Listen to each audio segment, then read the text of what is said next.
आप देख रहे हैं हमारा YouTube चैनल दी सच्चा भारत और आज के इस बुलेटिन में आपका स्वागत है।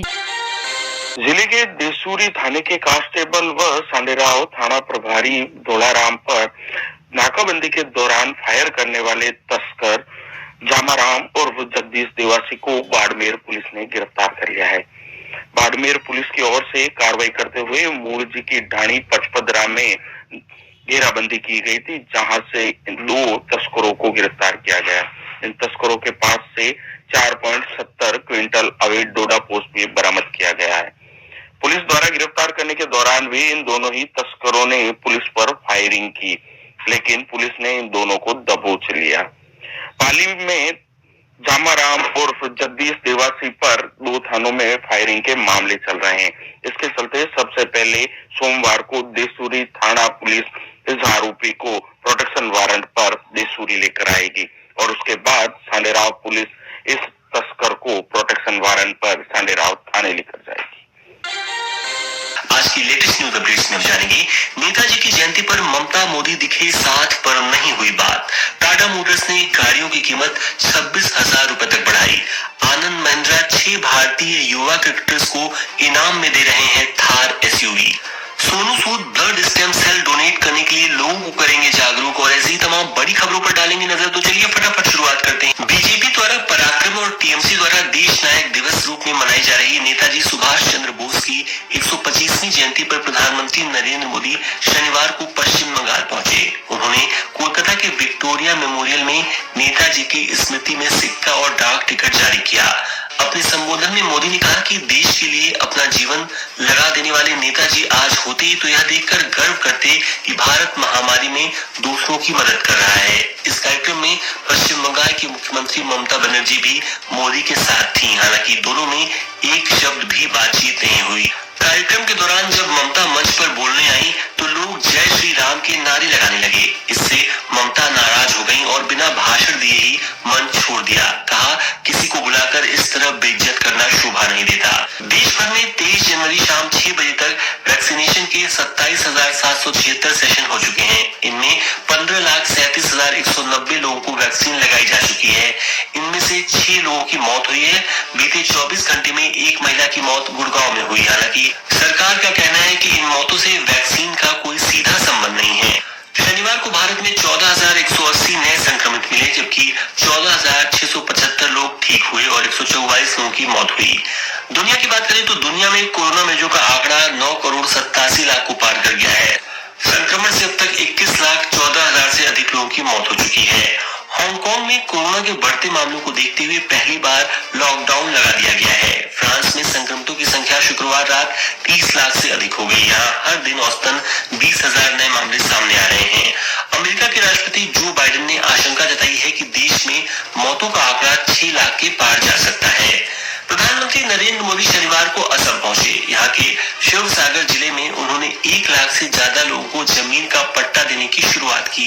राज्य की भाजपा सरकार ने मई 2016 से लेकर अब तक 2,28,000 लोगों को जमीन के पट्टे बांटे हैं। राज्य में इसी साल विधानसभा चुनाव भी होने हैं। कृषि कानूनों के खिलाफ किसान आंदोलन को 2 महीने हो गए हैं। इस बीच 26 जनवरी को किसानों की ट्रैक्टर परेड पर सस्पेंस बना हुआ है।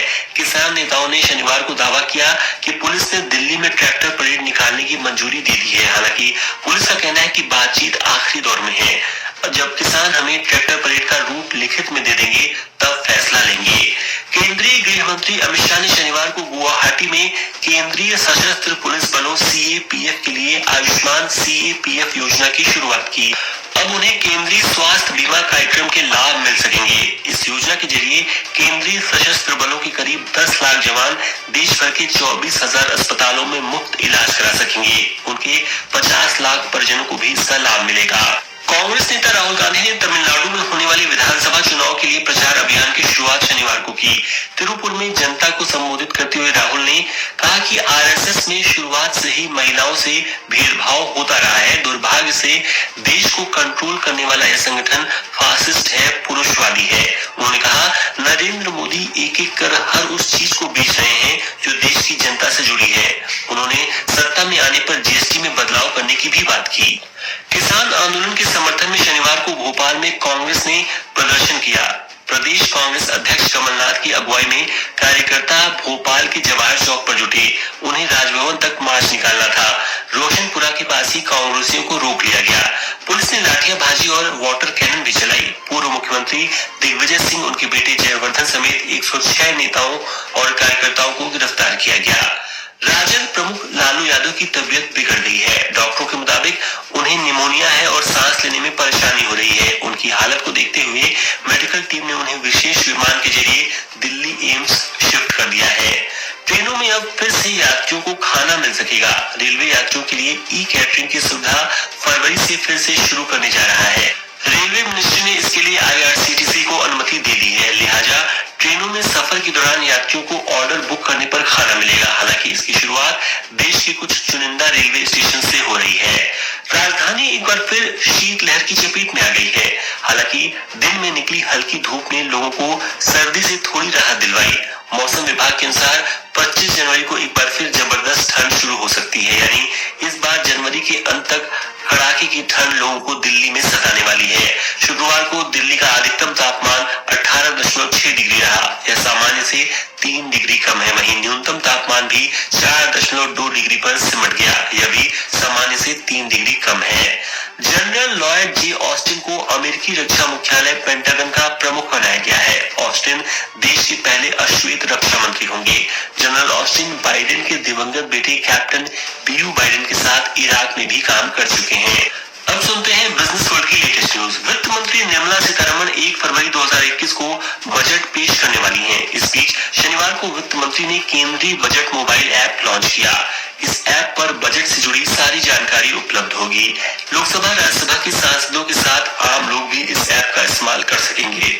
भारतीय रिजर्व बैंक RBI 100, 10 और 5 रुपए के पुरानी सीरीज के नोटों को बंद करने की योजना बना रहा है। RBI के assistant general manager B Mahesh ने यह बात कही। RBI मार्च अप्रैल से धीरे धीरे इन नोटों को सर्कुलेशन से हटाने की योजना बना रहा है।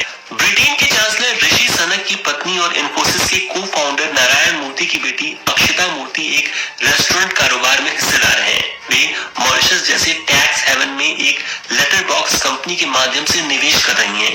यह एक ऐसा स्ट्रक्चर है जिससे वे भारत में टैक्स से बचने का उपाय दे सकती हैं। बता दें कि लेटर बॉक्स का मतलब एक ही पते पर सैकड़ों कंपनियों को रजिस्टर्ड कराना है। कोरोना काल के दौरान डिजिटल गेम्स मार्केट में जबरदस्त उछाल देखने को मिला है। सुपर डेटा की रिपोर्ट के मुताबिक 2020 में डिजिटल गेम्स और इंटरैक्टिव मीडिया का कुल रेवेन्यू करीब 10 लाख करोड़ रुपए रहा। साल में 13,000 करोड़ रुपए की कमाई करके call of duty number 1 game बना। टाटा मोटर्स ने पैसेंजर व्हीकल्स की कीमतें 26,000 रुपए तक बढ़ा दी हैं। नई कीमतें सभी गाड़ियों पर लागू हो चुकी हैं। कंपनी पैसेंजर व्हीकल्स में 5 मॉडल बनाती है। इनमें टियागो, अल्ट्रॉस, टिगोर, नेक्सॉन और हैरियर शामिल हैं। कंपनी ने कहा कि मटेरियल की कीमत बढ़ने के कारण मैन्युफैक्चरिंग महंगी हो गई है। जिन ग्राहकों ने 21 जनवरी तक कार बुक की थी, उन्हें पुरानी कीमत पर डिलीवरी मिलेगी। अब सुनते हैं खेल जगत के मुख्य समाचार। ऑस्ट्रेलिया में ऐतिहासिक जीत को लेकर महिंद्रा कंपनी के मालिक आनंद महिंद्रा ने 6 भारतीय युवा क्रिकेटर्स को इनाम देने का ऐलान किया। वे तेज गेंदबाज मोहम्मद सिराज, टी नटराजन, शार्दुल ठाकुर, नवदीप सैनी, स्पिनर वाशिंगटन सुंदर और ओपनर शुभमन गिल को नई थार SUV गिफ्ट करेंगे। इंग्लैंड के तेज गेंदबाज जेम्स एंडरसन ने तीसरी बार टेस्ट की एक पारी में 5 विकेट लिए। इसके साथ ही उन्होंने ऑस्ट्रेलिया के पूर्व गेंदबाज ग्लेन मैकग्रा का रिकॉर्ड तोड़ दिया। मैकग्रा के नाम टेस्ट में 29 बार पारी में 5 विकेट लेने का रिकॉर्ड है। नवनिर्मित वैक्सीन सेंटर का उपखंड अधिकारी ने किया उद्घाटन। पाली मेडिकल कॉलेज में दानदाताओं के सहयोग से नवनिर्मित वैक्सीनेशन सेंटर का उपखंड अधिकारी उत्सव कौशल ने लोकार्पण किया। इस मौके पर मेडिकल कॉलेज के प्राचार्य डॉक्टर हरीश कुमार आचार्य भी मौजूद थे। सारी अत्याधुनिक सुविधाओं से सज्जित इस वैक्सीनेशन सेंटर का आज विधिवत आरंभ किया गया। बीजेपी के राष्ट्रीय प्रवक्ता सैयद शाहनवाज हुसैन ने सूफी संत ख्वाजा मोइनुद्दीन हसन चिश्ती की दरगाह में हाजिरी लगाई। राजस्थान के पूर्व मंत्री यूनुस खान भी उनके साथ मौजूद रहे। बातचीत में शाहनवाज हुसैन ने बंगाल मुख्यमंत्री ममता बनर्जी पर निशाना साधा। वहीं बंगाल जीतने के साथ ही केरल में भी भाजपा की जीत का दावा किया है। बीजेपी के राष्ट्रीय प्रवक्ता सैयद शाहनवाज हुसैन ने कहा कि माँ मानुस मिट्टी की बात करने वाली दीदी अब गोली बम बारूद की बात कर रही हैं। देश में जहां भी चुनाव हुआ वहां भारतीय जनता पार्टी ने जीत दर्ज करवाई है। सबने देखा कि कश्मीर में भी हमने कमल खिलाया है। लोग कहते थे कि कश्मीर में भारत का झंडा थामने वाला कोई नहीं मिलेगा, लेकिन वहां लोगों ने भारत का झंडा भी थामा और बीजेपी का झंडा भी, इसलिए वहां कमल भी खिला। कश्मीर से कन्याकुमारी तक कमल खिल रहा है और अब बंगाल की बारी है। भाजपा बंगाल भी भारी मतों से जीतेगी और वह दिन भी दूर नहीं जब भाजपा केरल भी जीतेगी। बीजेपी के राष्ट्रीय प्रवक्ता सैयद शाहनवाज हुसैन का अजमेर ख्वाजा गरीब नवाज की दरगाह से गहरा नाता रहा है। वे खुद भी कई बार कह चुके हैं कि उन्हें जो कुछ भी मिला है वह ख्वाजा गरीब नवाज के दर से मिला है। Director general of GST intelligence ने प्रदेश में फर्जी इनवॉइस रैकेट का पर्दाफाश किया है। डीजीआई ने 1004 करोड़ की फर्जी इनवॉइस के मामले में 5 आरोपियों को गिरफ्तार किया है। डीजीआई ने फर्जी इनवॉइस के मामले में आरोपी विष्णु गर्ग, महेंद्र सैनी, प्रदीप दयानी, बद्रीलाल माली और चार्टेड अकाउंटेंट भगवान साई गुप्ता को गिरफ्तार किया है। आरोपियों ने फर्जी इनवॉइस से सरकार को करोड़ों रुपए का चूना लगाया है। Shri Shyam trader, Vinayak associate, SP enterprises, VK industries and corporation, ये जो फर्में बनाई गई ये फर्जी फर्में हैं और इनको श्री विष्णु गर्ग, जिनकी आयु 45 साल है और जो वैशाली नगर जयपुर के रहने वाले हैं, वो इन फर्मों के साथ, इन 5 फर्मों के साथ 20 अन्य फर्मों को भी चला रहे थे। बेसिकली इनका मॉडस ऑपरेंडी था कि इस तरह की फर्जी फर्में बना के उनसे केवल इनवॉइस इशू करना। और जयपुर जोनल यूनिट ने जयपुर के अंदर 21 जनवरी को कई जगह सर्चिज की जीएसटी प्रावधानों के तहत, और उसमें विष्णु गर्ग के जो ऑफिस और रेजिडेंस को भी सर्च किया गया और उसमें काफी मात्रा में डिवाइसेस और रिकॉर्ड मिले हैं। उन रिकॉर्ड्स को जांचा गया और इन लोगों के, जिसमें साथ में और भी लोग थे, सब तैयारी चल रही है। अगर वो एग्रेसिव हो सकते हैं तो हम भी होंगे, हमारी तैयारी पूरी है। भारत फ्रांस की वायुसेना के बीच जोधपुर में चल रहे युद्ध अभ्यास डेजर्ट नाइट का वायुसेना प्रमुख राकेश कुमार सिंह भदौरिया ने जायजा किया। वायुसेना प्रमुख राकेश कुमार सिंह भदौरिया ने कहा कि चीन अग्रेसिव मोड में रहेगा तो हम भी उसी अंदाज में जवाब देने को तैयार हैं। हम किसी भी स्थिति से निपटने के लिए पूरी तरह से तैयार और सक्षम हैं। इस महीने के अंत तक 3 और रफेल भारत आ जाएंगे और अगले साल तक इसका इंडक्शन पूरा हो जाएगा। विशेष चीज मैं ये बोलूंगा कि दोनों की तरफ से लेटेस्ट एयरक्राफ्ट थे, रफेल थे, हमारी तरफ से दूसरे कॉम्बिनेशन भी थे। एंड एक लेटेस्ट केपेबिलिटी वाइज जो यूज होता है, दैट मीन्स एवैक्स, AWC, हमारी तरफ से रफेल Su-30 मिराजेस, उनके Rafale MRJT air refuelling A400, okay. So उन सबको मिला के जो जिस लेवल पे ये एक्सरसाइज की गई विद इन 3 to 4 days, 3.5 दिन से खाली, वो एक बहुत अच्छा था। तो दोनों की प्रोफेशनलिज्म इसमें दिखता है कि कम समय के बावजूद थोड़े ही 2-3 दिन में एक्सरसाइज को बहुत हाई लेवल तक ले जाया गया एंड इसके रिजल्ट दोनों के लिए बहुत अच्छे हैं। और ऐसे ही नए अपडेट पाने के लिए द सच्चा भारत चैनल को सब्सक्राइब कीजिए। धन्यवाद।